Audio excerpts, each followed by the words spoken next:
Welcome to Masters of Product Management, a show that gives you real-world techniques and cutting-edge strategies to learn, apply, and succeed in product management. Now, here's the master himself, Stephen Haines. Welcome back, everyone. When I wrote the book, Managing Product Management, I entitled the first chapter, Reinventing the Wheel for the Last Time.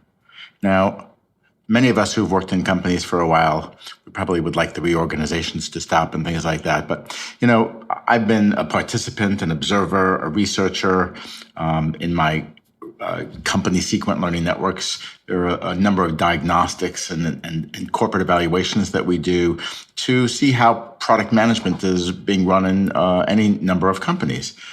But I wanted to reinforce some key points with this very basic podcast today, entitled, What is Product Management? Now, you can say, why? You can be rolling your eyeballs at this point. We all know what product management is and does, don't we? So I have a challenge for you. What would happen if you asked 20 people how they would define product management? I guess you'd probably get about 20 different answers. Well, here's another one. A couple of years ago, I saw a LinkedIn post. It posed the same question, what is product management? There were probably well over 500 responses. And that's a big challenge for a lot of people who work in companies. And most of the companies that Sequent focuses on are middle-sized, large-sized, complex firms across a host of sectors. And it's a big issue because when a population, a workforce of people with a common mission and purpose can't speak the same language, it's pretty confusing. And I think you may sense that in your roles. Maybe not everybody, but some of you. So I don't want to overstate the obvious, but product management is a functional discipline, and it can't be poorly understood, and its practices can't be inconsistently applied. All right? So if I can just restate and reinforce what product management is, and maybe how product management brings value to a company, or maybe how it transforms a business, we might be able to get someplace. So I really want to reset the definitions here by defining product management in terms of its two constituent words, product and management. So if we think that products are bundles of attributes, features, functions, benefits, uses, that's one thing, but a product can be tangible or intangible. And when somebody says, well, we don't sell products, we sell services or we sell software, it's a product. A product is something that somebody buys, okay? And the thing about a product is it's, not always a single standalone item. And sometimes, especially in a lot of companies, there's a hierarchy. So it could be part of a product or a product line. Or if we bundle it up together, it could be packaged with a group of products and offered as a solution or a system. And those are the kinds of things that are designed to meet a broad set of customer needs. All right. Now, on the other end of the spectrum, products can be broken down into product elements or modules or terms like in a credit card. And that's important to understand, too, especially when it comes to roles and responsibilities and how companies are organized around products and things like that. And so if you would like to have a better perspective on that taxonomy or that hierarchy, in the book, The Product Manager's Desk Reference, the second edition, both in the introductory chapter as well as chapter 1, the visualization of that is there.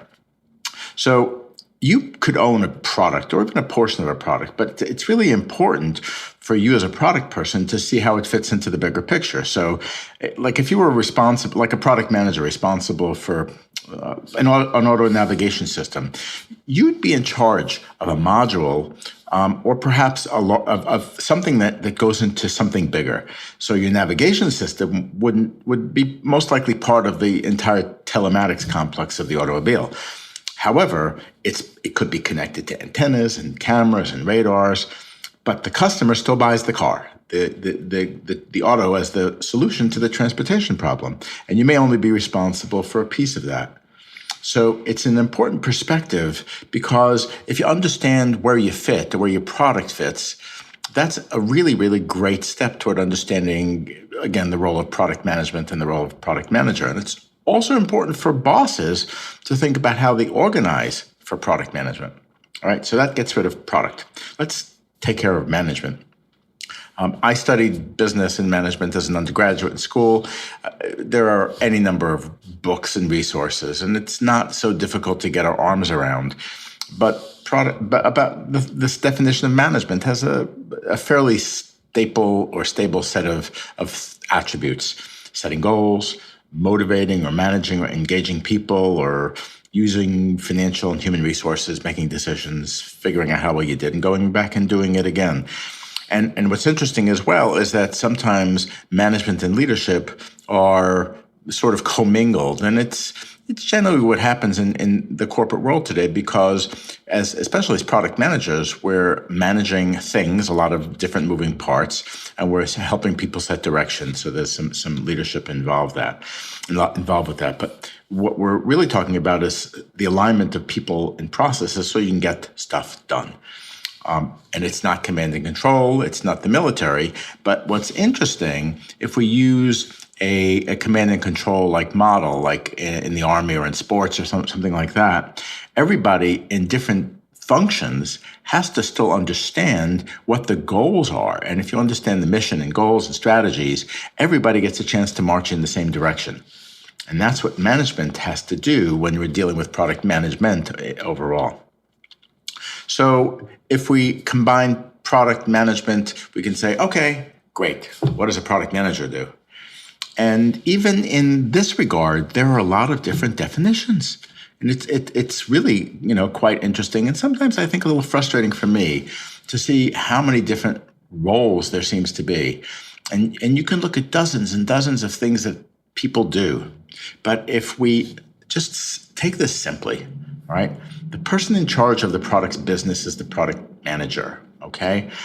Now, while we can say that there isn't a one-to-one relationship between product and product manager because of the hierarchy or the taxonomy of products themselves, we have to understand, or at least believe, that a product manager is responsible for the performance of what it is that they are in charge of, whether it's a module or the entire product. Now, you may say, well, how do I evaluate it? Well, the evaluative metrics or measurements for a module or a feature or a grouping of features may be one set of metrics.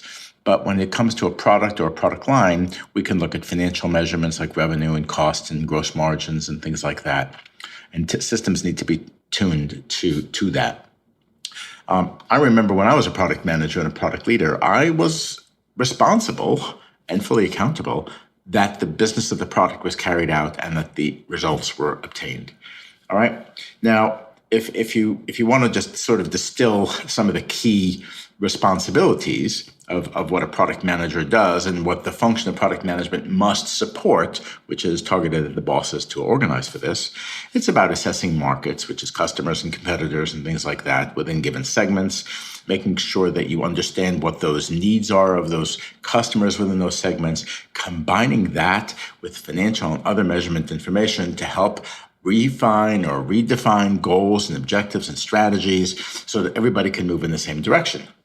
Now, at the same time, a lot of product managers in companies today seem to be focusing on customer journeys and user stories and product designs and engaging experiences. That's fine. But we have to understand what the bigger picture is of who we're up against in the marketplace, how we want to position ourselves, why that's so important, and why do we have to solve those customers' problems more importantly than anybody else. All right. And then all the other stuff is related to the leadership and the influencing of those who don't work for us and integrating and synchronizing the work of a lot of other people. And in the end, lots of things are happening. It's extremely dynamic, right? So we as product people, we have to solve problems, we have to make decisions and make sure that we're keeping the business of the product moving ahead. Now, in a lot of companies that use agile or iterative product development techniques, a product manager has to work closely with or even guide the work of a product owner.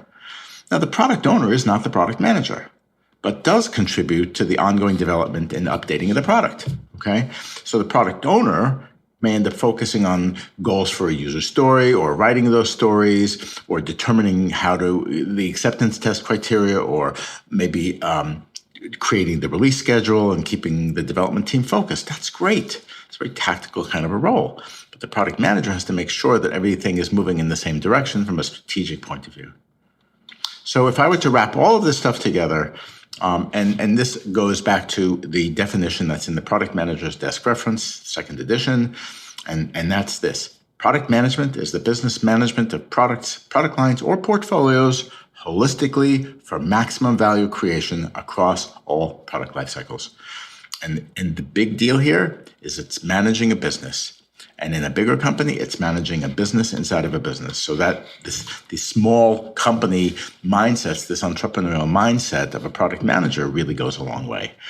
And what's interesting is that leaders of really well-run firms see this. They see that product management offers a way to improve the business by making sure you're meeting the needs of your customers with products that run like small businesses and really solving those needs better than anybody else.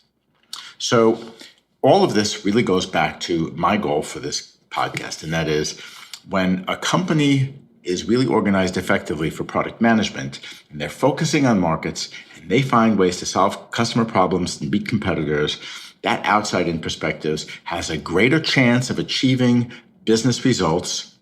And these companies, as I alluded to a moment ago, their products are managed like those investments in these portfolios, and then everybody agrees to what's to be done. And what's really, really cool about this is, and you may relate to this, right? That sometimes different people in different departments want to chase those shiny objects.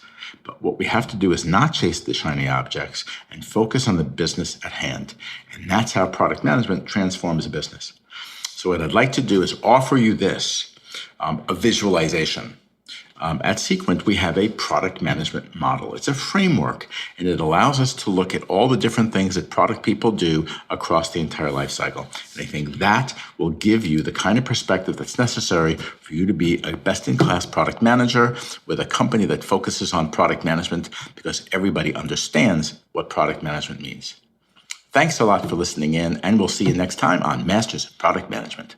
Looking for resources and best practices in product management? Just go to Sequent Learning Networks to gain access to real-world tools that can make a difference. It's all there at sequentlearning.com.